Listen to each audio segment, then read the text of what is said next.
Okay, in this series of lectures, I'd like to talk about some quantitative genetics, the idea that there are lots of genes involved. We talked about this already. We talked about the polygenic traits, but I want to talk about the statistics and some of the ideas behind that and how that works. And this is going to be important. In this particular lecture series, I'll give some human examples. We'll talk a little bit about human examples of quantitative traits. And they're certainly important. But really what I want the takeaway is some of the terminology and the concepts, because as we move further on in the semester, we'll be seeing some of these ideas, particularly we talk about behavior, epigenetics and things. We'll want to talk a little bit about quantitative genetics, how those play a role in those particular areas. So again, this will be some human, but it's more in a general way, talking about terminology. Okay. Let me get started here. All right. So, quantitative genetics. I think I'll probably break it into 3 lectures units. First will be history of the concept. What is it even, where did it come from? Why is it important? Some examples in the sense of classic things you might see if you opened a general genetics textbook and you started reading about quantitative genetics. Here's some of the things that they would tell you about. And then in the second part, we'll move on to some definitions, the real meat of the matter, I guess, where we'll talk about broad sense and narrow sense heritability, what those mean, how they're used, and we'll give, again, some human examples. And then we'll talk to the end, particularly about human systems, how you might measure these sorts of information. How do we get these estimates and these statistics? So let me start with a little bit of history. Okay. Well, guess what? History keeps coming back to Darwin, but that's certainly something that happened here. Remember, we had this break that went on once Darwin published his seminal work. We had the idea of sports or mutation, discontinuous evolution, and we had the idea of continuous evolution. People went out, the biometricians went out, and they said, wait a minute, there's not just 2 to 1 to 2 or 3 to 1 or whatever ratios.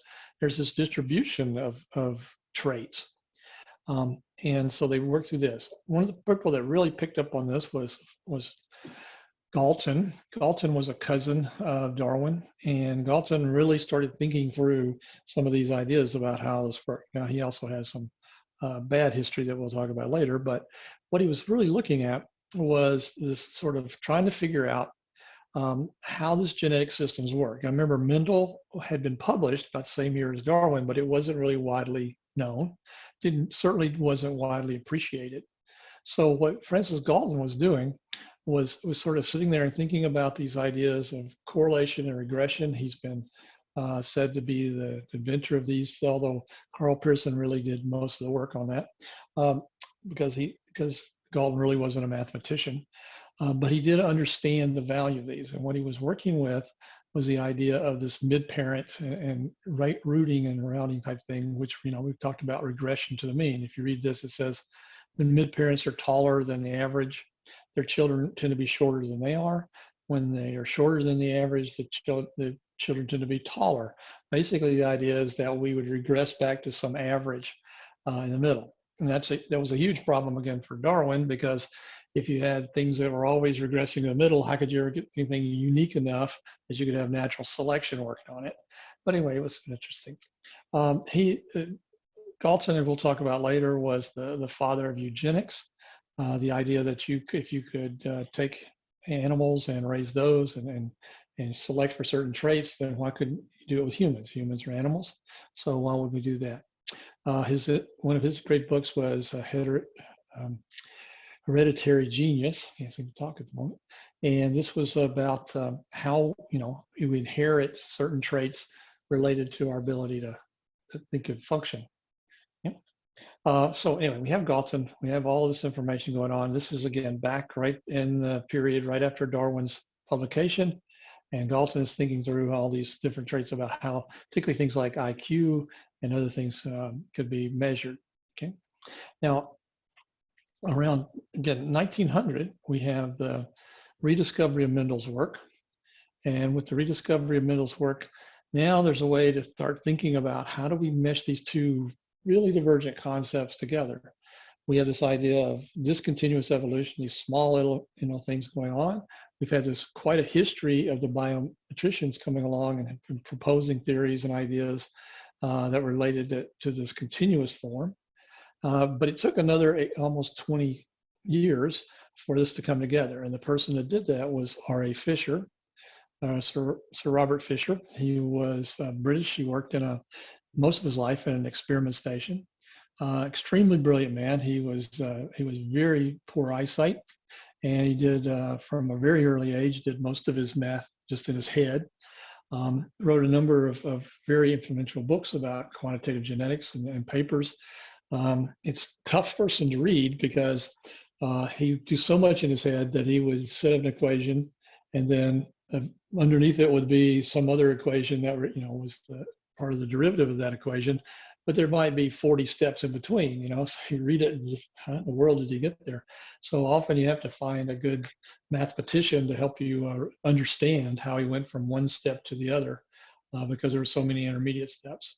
But anyway, he was able to say, yeah, here's what's going on. Okay. Yes, Mendel works. The idea is that you take a single locus and you end up with these ratios, the Mendel's big six ratios that we all know about. But what happens when we have 4, 5, 6 of these going on? These traits that we're interested in are all made up of combinations of these genes. So we have, instead of having just one locus with 2 alleles, we have multiple loci that are put together. I mean, you think, well, that's obvious, but at the time it wasn't obvious. And most certainly what wasn't obvious was the mathematics that were involved in linking these 2 things together. So Fisher was very famous for making this first link. Okay? So what is quantitative genetics? Let's think about that. Well, it's the central concept, just what we said.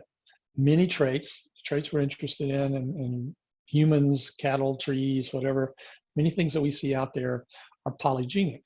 Okay? They have many loci that control them.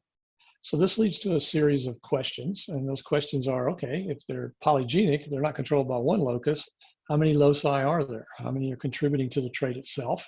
So one of the things one of the things we're going to talk about at first is just in quantitative genetics, is just trying to figure out how many genes are involved. And some of our previous lectures, we said, well, here's a particular syndrome, and we think it's autosomal recessive or autosomal dominant or whatever. Oh, by the way, there's at least 20 other genes involved in this. Well, how do we figure those things out? Well, that's done through sophisticated ways of quantitative genetics.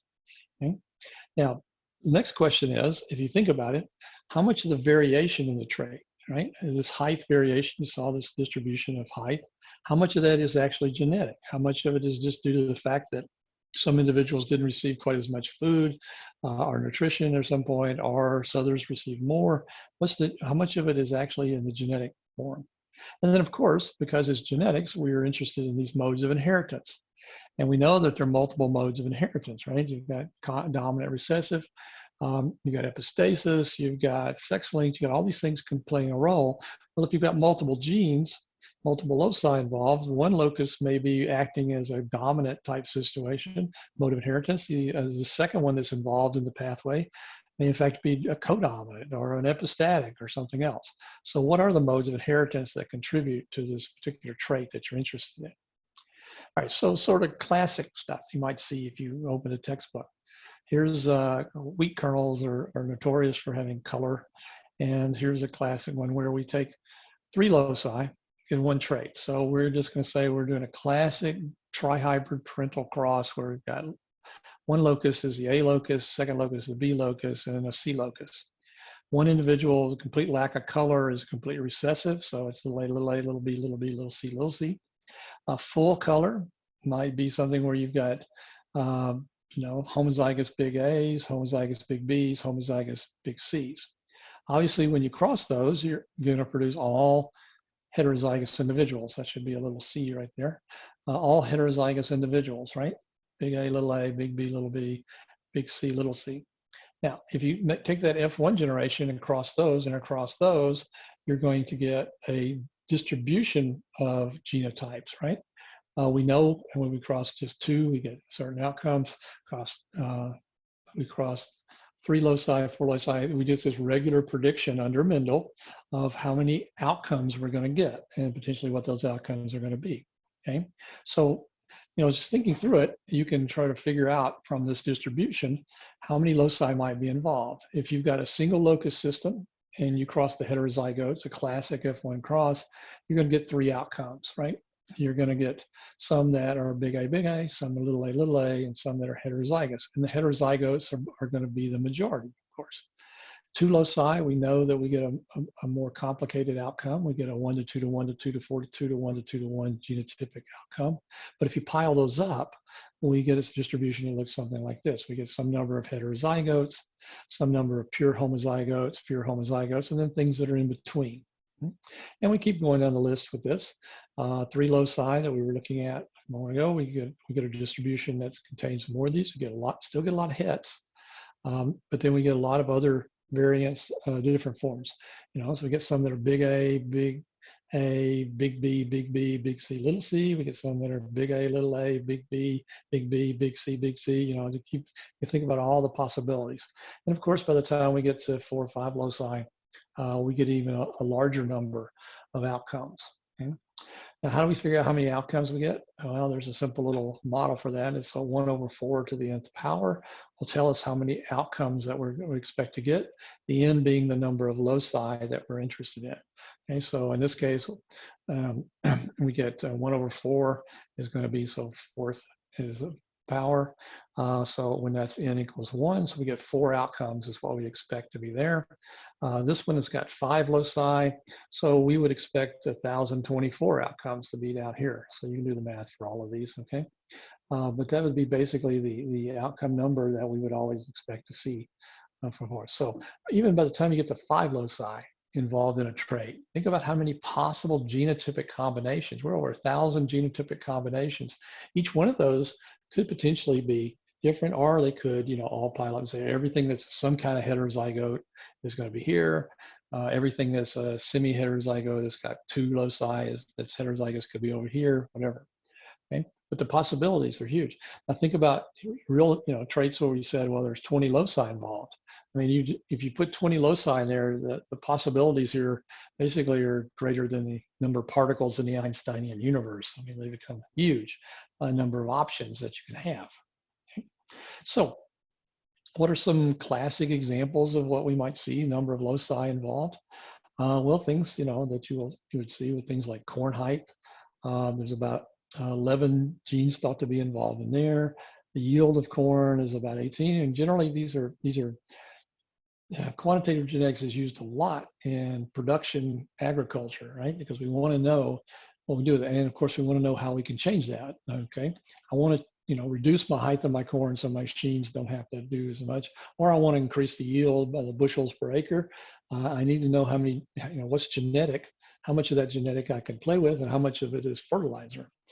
Size of tomato, there's about 13. And then we get to things like epilepsy in mice, okay? The mouse model. It seems like there's about 3 different genes that are involved in causing standardized, form, and things like the timing of wheat, when it fully matures, there's 4, etc. And so you get these distributions, and you've got some X number of genes involved. In high class, you might get a lot more genes involved. You get this, and ultimately, what you end up with, and if you look at all these figures up here, they all sort of peak out in sort of what we would call a normal or student curve, right? Or it looks like this, and that's because the greater number of things that you have contributing, then you start to follow the central limit theorem. And I think most of you probably played with central limit theorem in calculus, others, but the basic idea is that you'll gravitate toward this greatest number will be near the mean or the average of these, okay? By central limit theorem, pulls everything together. Very handy model to use when you're doing advanced statistics and other things, okay? All right, so that's basically a quick view of the history, as well as some idea of how many things you have, okay? So if we think that and we say, well, what about humans, okay? Well, with humans, there's just a few examples, and we're going to give more in a few moments in the next lecture, but I thought I'd leave you with a few here. Height, that's the biggie. That's the one we started out with Galton looking at, and certainly Pearson looking at, is to figure out what's going on. There's clearly a distribution that's found there. That's a quantitative trait. There's a lot of genes involved in height. Okay, now there's a lot of variation. Okay, but there's also a lot of genes involved. Swimming, things like swimming speed, speed of running, muscle twitch, relationships, etc. There are distributions. Those again, they follow roughly. If you get enough samples, the central limit theorem will pull them into what's close to a normal curve. And then things like cognitive ability, however you might measure that, has a distribution, okay? Something like this, okay? All right, so you can take that distributions and you can work backwards to estimate the number of genes that are involved by looking at the spread of this variation, okay? Now that said, when we talk about quantitative genetics, you're going to find out we're not so interested in the average here. Okay, what we're interested in is this distributional width, how far apart the low end is from the high end. What is this distribution? That's going to be the critical thing that we're interested in quantitative genetics. Okay, so that'll be the next thing, the next lecture. We'll talk about what that means in terms of variance, and then how variance is then used to calculate these terms and these concepts we call heritability.